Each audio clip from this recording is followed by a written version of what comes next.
कोई मस्तक कन्या, ये सब गोपियाओं के रूप हैं।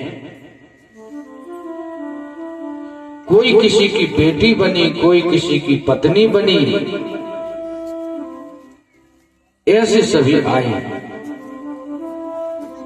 आज शरद पूर्णिमा की रात्रि है और मेरे कन्हैया ने सुंदर भेड़ू का निदान किया, बंसी बजाई।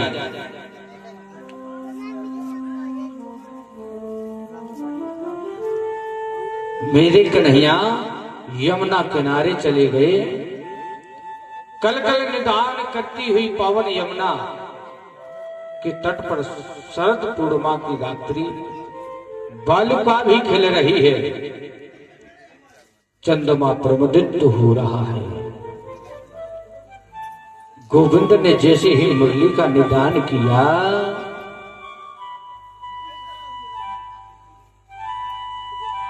अब एक विचित्र बात हुई। कृष्ण एक है, मुरली एक है और सुनने वाले अनेक हैं।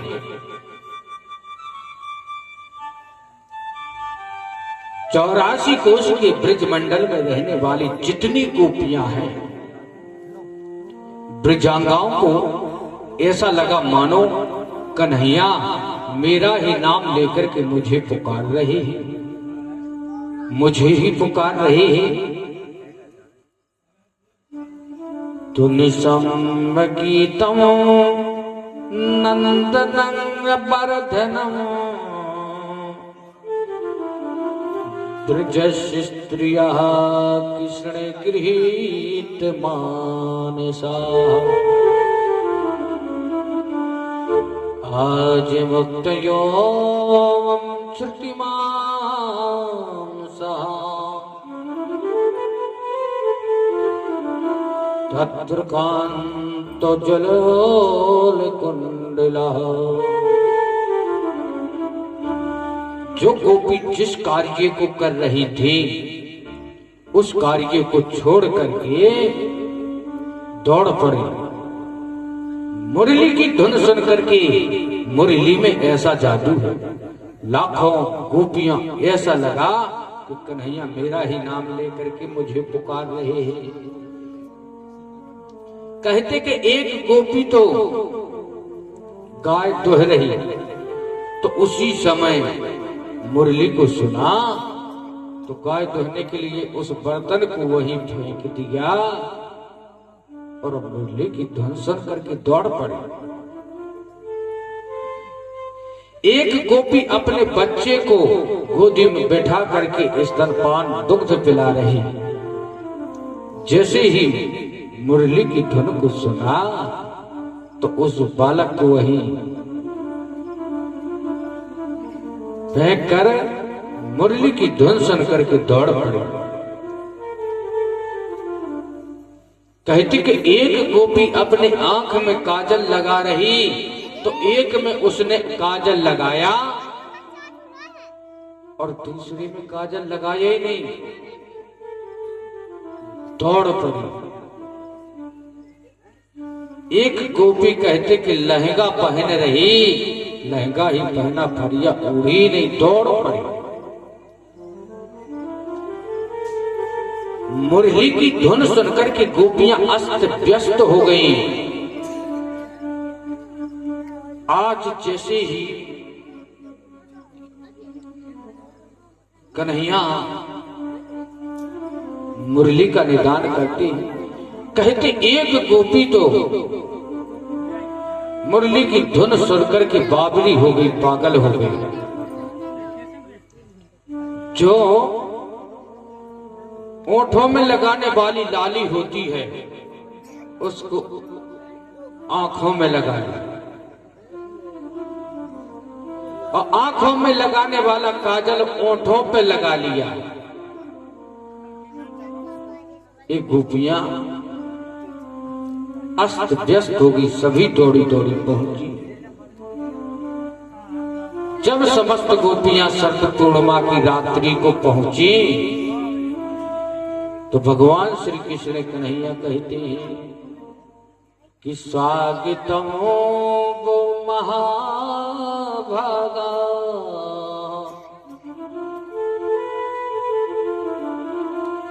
प्रियम किम कारणी वहा व्रजश्यामनं कश्चित् वृतागमनं कारणम्।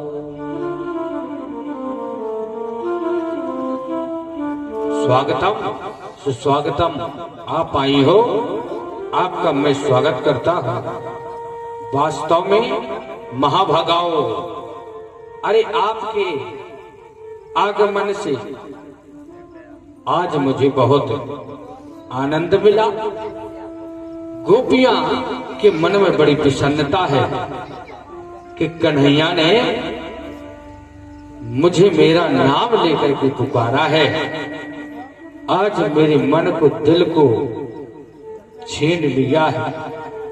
अरे जी गोकुल का ग्वाला है, इसकी मुरली में ना जाने क्या जादू है। और वास्तव में मन को मोहित करने वाले कन्हैया हैं और छीनने वाले हैं कि छीन लिया मेरा भोला समन, राधा रमणे प्यारो राधा रमण।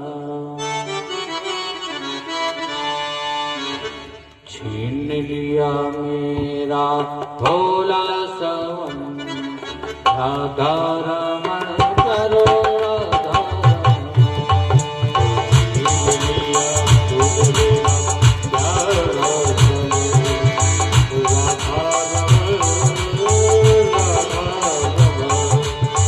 छीन लिया भोला प्यारो समन, राधा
के अंदर वही जाम सुंदर, घट के अंदर वही जाम सुंदर, कुंडल हलन और तिरछी कुंडल हलन और तिरछी राधा रमण करो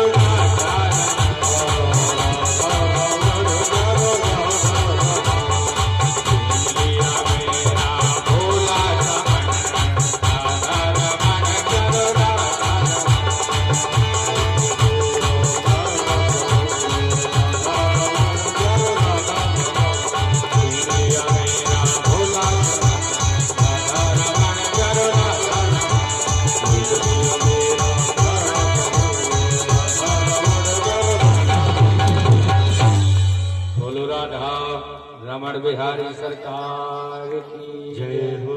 जय जय श्री राधे। बोलो राधे राधे। तो देखो आज बड़ा ही सुंदर है प्रसंग भगवान की रास क्रीड़ा स्थली। सुखदेव स्वामी बड़ा ही सुंदर वर्णन करते हैं। अरे राजन परीक्षित, ये रास क्रीड़ा है और इसमें समस्त सभी मुरली की धुन को सुन करके सभी गोपियां एकत्र हो गई आ गई। उनके सबके मध्य एकत्र आकर के विराजमानित हो गई। अब कन्हैया उनसे पूछते हैं कि बताओ तुम यहां किस लिए आए हो, आने का कारण क्या है। अब कहती मौन है गोपियां, स्तब्ध है, कुछ नहीं कहती, एकदम स्तब्ध है, कुछ नहीं बोलती है गोपियां। कन्हैया बोले अच्छा आपने ये चंद्रमा नहीं देखा, शरद पूर्णिमा की चंद्रमा नहीं देखा, इसलिए आप उसी को देखने आई। मन में कहा कि ऐसा हम चंद्रमा कई बार देख चुके हैं, तब आने का कारण क्या है बताओ। तुम्हें इस परिस्थिति में नहीं आना चाहिए। एक तो अर्धरात्रि है, आधी रात का समय है, इस आधी रात में आप आई हैं, क्या आपने ये अच्छा किया। अरे अपने बच्चों को अपने पति को छोड़ करके आप आई हैं, ये ठीक किया है। गोपियां स्तब्ध है, कुछ नहीं बोलती है, एकदम स्तब्ध शांत बैठी खड़ी हुई है, अपनी नजर एकदम नीचे किए हैं और अपने पांव के अंगूठा से जमीन को कड़कोल रहे हैं। एक गोपी कहती सुनो, यदि हम इन्हें कोई जवाब नहीं देंगे तो ये ऐसे ही प्रवचन सुनाते रहेंगे, कुछ कहना चाहिए। एक गोपी कहती है अरे आपकी मुरली सुनी, अच्छी लगी, हमारा नाम पुकारा तो हम आ गए। कन्हैया बोले अपने पति को छोड़ करके कहीं नहीं जाना चाहिए ऐसी रात्रि में। एक गोपी कहती है सुनो, आपसे भी मैं एक प्रश्न करती हूं कि एक पतिव्रता स्त्री है, वो पतिव्रता स्त्री नित्य प्रति अपने पति का कहना मानती, पूरा कार्य करती, हर काम करती, जो पति कहते हैं उसको वो करती है। और आज गरीबी स्थिति उसके घर में, तो आज पति कहता है कि देखो मैं तो बाहर जाता हूं पैसा कमाने के लिए, वो कहती मैं भी चलूंगी। बोले नहीं तुम्हें नहीं जाना है, मैं जाऊंगा, आप घर रहो। बोले मैं आपकी नित्य प्रति सेवा करती, आपको भोजन थाली परसती हूँ, फिर मुझे कैसा अच्छा लगेगा। बोले नहीं, मैं आपको एक फोटो देती हूँ। तो वो पति बाजार गए, एक फोटो ला करके अपनी दे दी पत्नी को और नित्य प्रति उस फोटो की पूजा करते। अब 6 महीना बीतने के बाद वो प्रतिदिन वैसे ही सेवा करती उस फोटो की। और आज सच्चा पति 6 महीने बाद दरवाजे पे आ गया। वो अंदर से कुंडी साकर लगाई है और वो सोचती जब तक पति की सेवा नहीं हो जाएगी तब तक मैं किसी की नहीं सुनूंगी, ना कुंडी खोलूंगी। सच्चा पति दरवाजे में आ गया है कन्हैया, तो बताओ उस पतिव्रता स्त्री को फोटो को पूजना चाहिए या जो पति आ गया दरवाजे में धूप में बाहर खड़ा हुआ है तो उसके लिए किवाड़ खोलना चाहिए? कन्हैया बोले जी कौन सी बात भाई? अरे जब सच्चा पति आ गया है दरवाजे में तो फोटो पूजने से क्या मतलब है? तो गोपियां बोली आपने भी हमारा फैसला कर दिया। अरे हम इन फोटोओं को पूजते हैं, वास्तव में सच्चे पति तो आप हैं, जगत के पति हैं, आप जगत के स्वामी हैं। ऐसे पर को जो मरे जन्मे और मर जाए, पर ये गोपाल जी या से चूड़ी अमर है जाए। अरे गोपाल को पति बनाओ जिसकी चूड़ी अमर हो जाए। मीराबाई राणा परिवार मिला, त्याग करके कन्हैया से स्नेह कर लिया, आज अमर हो गई।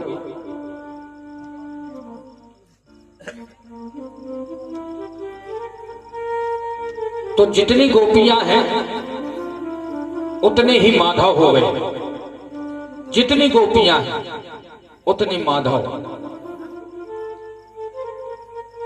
प्रत्येक गोपियों के बीच में कन्हैया हो गए खड़े, गलबैया डाल करके नृत्य करते हैं, नाचते हैं। अब यहां क्या हुआ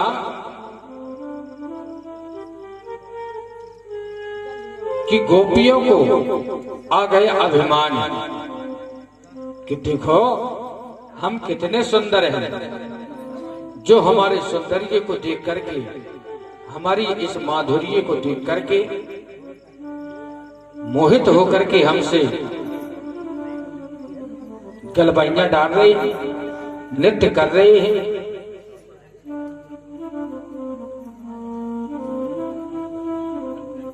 और कहते कि जहां आया अभिमान तो वहां से चले जाते भगवान। अभिमान इनको आया, भगवान वहां से चल दिए और उन गोपियों के मध्य से अंतर ध्यान हो। राधा रानी के पास पहुंचे, राधा रानी से बोले चलो। राधा रानी बोली हमसे चलनो ना बने, हम चल नहीं पाती हैं। बोले चल नहीं पाती हो तो आओ मेरे कंधे पर बैठ जाओ। और जैसे कंधे पर बैठने के लिए राधा रानी तैयार हुई तो वहां से भी कन्हैया अंतर ध्यान। अब ये समस्त गोपियां ढूंढती ढूंढती राधा रानी के पास आई और राधा रानी से कहते कान्हा जी कहाँ गए? वो कहती कि मुझे भी छोड़ करके चली गई। तो अब ये समस्त सभी गोपियां ढूंढती हैं कान्हा जी को, साथ में राधा रानी। तो जो एक कार्तिक मास महीना आता है तो इसमें ठाकुर जी को, भगवान को ढूंढा जाता है। एक माह का व्रत रहती है गोपी बन करके ठाकुर जी को पूजते हैं। पृथ्वी माता से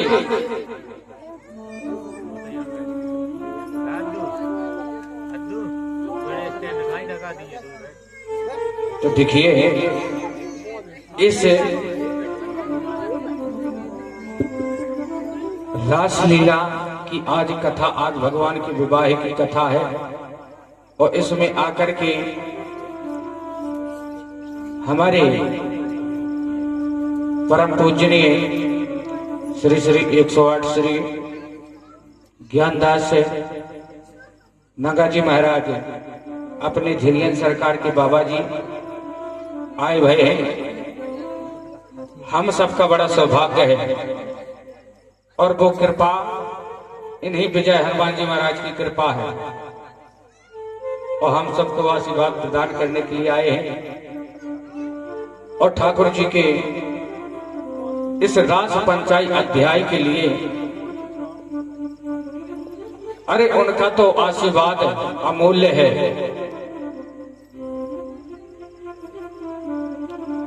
101 दान पत्र मुद्राएं ठाकुर जी के चरणों में प्रदान करते हैं।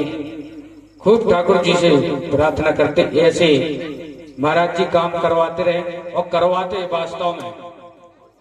देखो अपने झिलियन सरकार के बाबा जी और अपने ये जय बाबा जी, इन्हीं की यहाँ पर विजय हनुमान जी मंदिर पर कथा चल रही।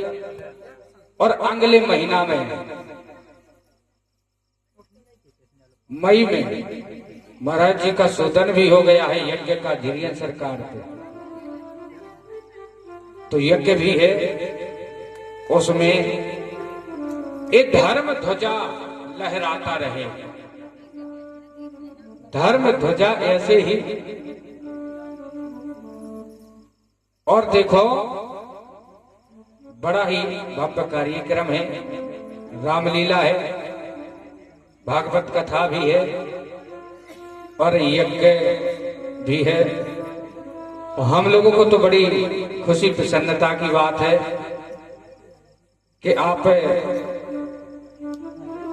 भगवान ने हमें ऐसे संत होते ही हैं, वे स्वयं के लिए नहीं जीते हैं। अब यहाँ के महाराज जी जो कथा करवा रहे हैं स्वयं के लिए थोड़ी करवा रहे हैं, वे आप सबके लिए एक कथा अमृत का वितरण करवा रहे हैं कि धर्म ध्वजा लहराता रहे, इस पे सभी चलते रहे और इस मार्ग से कोई भटके नहीं। तो बड़ी ही आनंद मंगलमय बात है और खूब मंगलमय प्रार्थना करते हैं इन संतों के लिए कि हे ठाकुर जी खूब शक्ति प्रदान करना, खूब ऐसे अनुष्ठान कार्य करवाते रहना। तो अब ये समस्त गोपियां ढूंढने लगी, राधा रानी ढूंढते ढूंढते परेशान, पृथ्वी से चलती है, पृथ्वी से पूछती है माता पृथ्वी तुम ही बता दो, तुम्हारे तो ऊपर से चरण रख के गए हैं ठाकुर जी, कहाँ गए हैं। और आगे चलते हैं, तुलसी मिलती है, वृंदा तुलसी के पास जाते, अरे तुलसा तेरे बिना तो ठाकुर जी भोग भी नहीं पाते, प्रसाद भी नहीं पाते, तू बता दे जरा ठाकुर जी कहाँ गए। एक गोपी कहती है अरे मत पूछ, जी तुलसा क्या बताएगी। बोली क्यों, अरे वो अपनी सौत है, सौत को क्या बताएगी। अब ढूंढते ढूंढते परेशान हो गए। गोपियों ने गोपी गीत गाना प्रारंभ किया और उस गोपी गीत के माध्यम से जब इनका अहम अहंकार चला गया तो उन्हीं के मध्य में बीच में फिर से भगवान प्रकट हो गए। बोलिए रासेश्वर भगवान की जय। तो रास क्रीड़ा करने के लिए तैयार हुए और यहाँ जैसे ही सुंदर स्त्री और सुंदर पुरुष हों तो वहां कामदेव आ जाते हैं। तो कामदेव आए और आकर के वहां प्रकट बोले हम अपने बाण चलाएंगे। कन्हैया ने कहा जितनी शक्ति हो उतने अपने बाणों का प्रयोग कर लेना, कहीं कमी ना रहे। और उल्टा टांग दिया कामदेव को, अरे तुम भूल गए जब शिव तीसर नयन उबारा जब शिव जी ने अपना तीसरा नेत्र खोल करके तुम्हें भस्म कर दिया था, और आज भगवान जहां कहीं भी रास क्रीड़ा स्थली करते हैं तो वहां पर भोले बाबा भी आ जाते हैं। भोले बाबा ही बड़ा सुंदर श्रृंगार करके गोपी का भेष बना करके चुटीला लगाया, गजरा लगाया, लाली लगा करके, हाथ में चूड़ी पहन करके, गोपी का पूरा श्रृंगार करके यमुना के किनारे वहां आ गए। रास क्रीड़ा में सम्मिलित हुए और जैसे भोले बाबा भी नृत्य किया तो सर से सरक गई जब सारी मुस्काई गिरधारी, गिरधारी भी मुस्कुरा गए। और स्वयं लक्ष्मी जी को उस रास में प्रवेश नहीं मिला। अरे यमुना जी उस पार बेलवन, बेलवन में लक्ष्मी जी इस पार नहीं आ पाई। बोले अरे बोले वहां गोपी रूप होना चाहिए। और क्रीड़ा करते हैं और नाचते हैं गोपियों के साथ कि रास रचो है, रास रचो है, यमुना किनारे कान्हा रास रचो है, रास रचो है, रास रचो है, यमुना किनारे कान्हा रास रचो है, रास रचो है,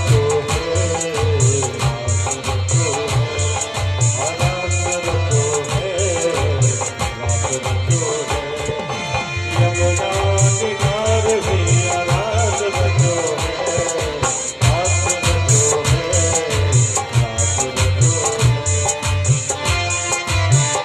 रचो है।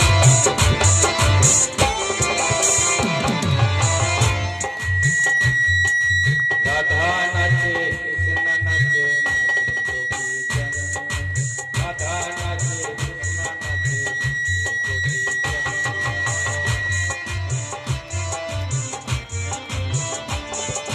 राधा नाचे कृष्ण नाचे,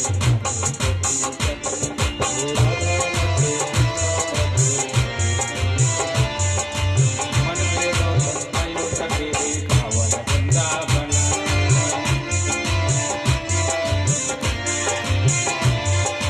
मन में रोशन आयो सके पावन वृंदावन।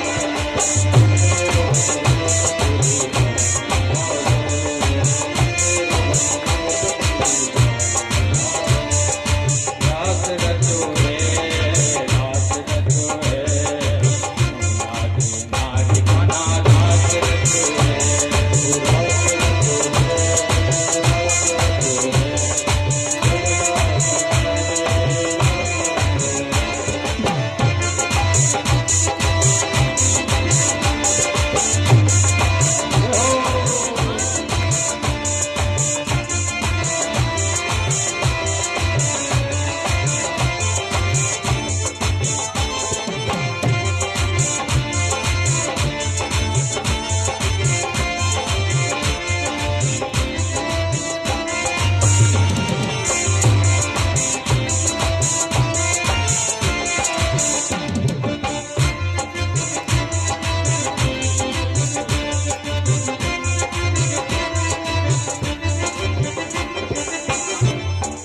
सूरज नचे चंदा नाचे नाचे तारा गण,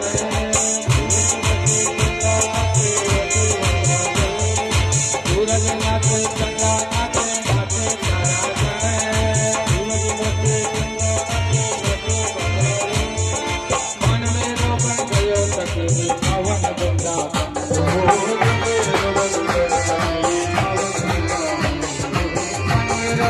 गयो सके